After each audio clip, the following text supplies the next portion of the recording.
Alors, cela fait plus de 20 ans que la Direction générale des douanes s'est vue confier le suivi et le contrôle de la filière vitivinicole.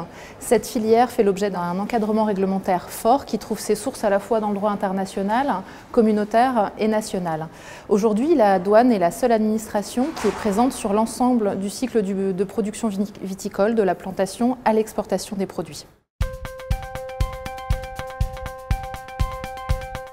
La France est le deuxième producteur mondial de vin, le deuxième vignoble en superficie plantée et exporte plus de 11 milliards d'euros de vins et spiritueux en 2016. Donc ça représente le deuxième solde excédentaire de la balance commerciale.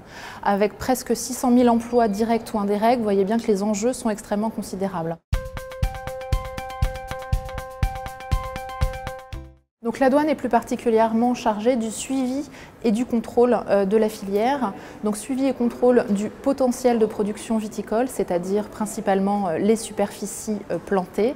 Contrôle également de la production de vin, du mouvement des marchandises et également du paiement des accises, qui sont les droits indirects perçus sur les vins qui représentaient en 2016 126 millions d'euros.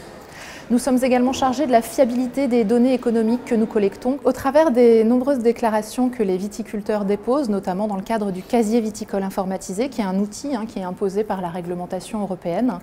Nous collectons énormément de données économiques qui servent au pilotage économique de la filière. Le casier viticole informatisé est alimenté par ces déclarations, à la fois les déclarations de plantation, d'arrachage, mais également de production ou de stockage des vins. Donc, au travers toutes ces déclarations, nous alimentons le casier viticole informatisé, nous fiabilisons les données et nous les mettons à disposition en vue d'une réutilisation libre et gratuite dans le cadre de la politique d'open data du gouvernement.